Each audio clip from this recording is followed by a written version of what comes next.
Hi everyone, it's Niamh here and welcome to my art journaling channel.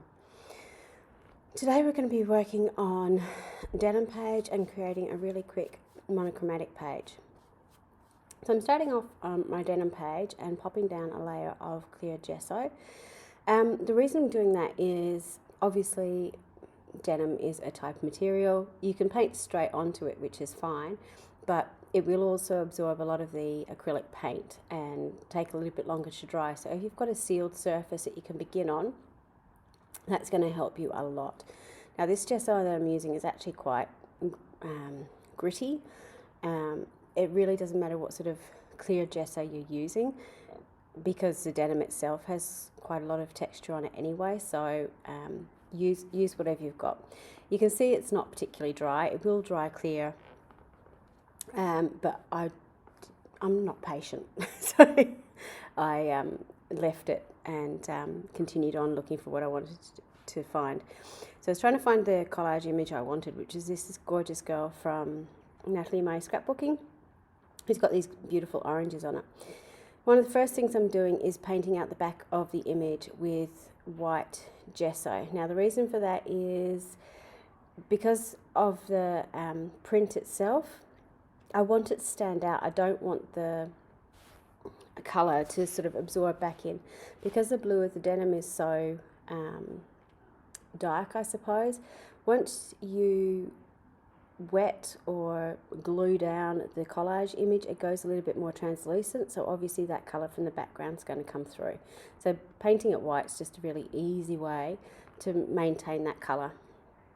Now I'm just using a palette knife and I'm just taking inspiration from the collage paper itself, starting off with some apricot, I think, then going into tangerine and then into tangelo and just scraping some paint across the surface in those varying colours of orange, just to give almost like a fireburst effect behind. To glue down the collage paper, I'm just using some clear gesso, clear gel medium, sorry, which you could use to seal the page to begin with as well, and painting it both in the background and in the foreground. And I'm going in with my black Stabilo oil pencil just to darken up some of the lines and to create a little bit of shadow, and pop it out from the background again. With printed images, you're never going to get a true black, so if you want something a little bit darker, you need to go in and add that.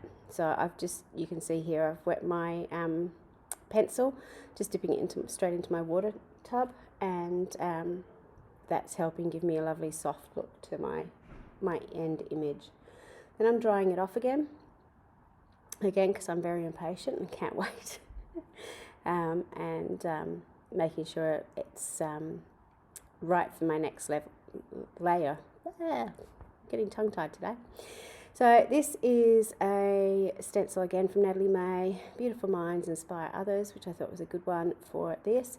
I'm just going in again with is it white? It is white.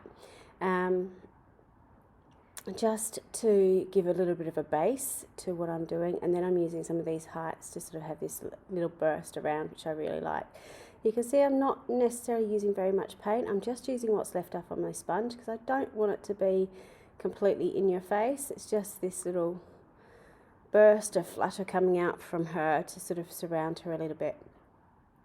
With the stenciling itself, you can see that I had a little bit too much paint when I did that, and it sort of flowed underneath a little bit.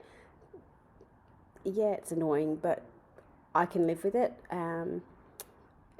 What you could do if you wanted to is re-stencil over the top with a different colour and use that as a bit of a drop shadow in the background, and then it doesn't really matter that it's bled out because that's giving you that shadow effect. What I'm going to do though is just use my black pen and actually just sharpen up those letters itself. So I find that's just a really easy way to fix stenciling that's gone a little bit haywire. You're always going to find with smaller letters that you just need to be that little bit more careful.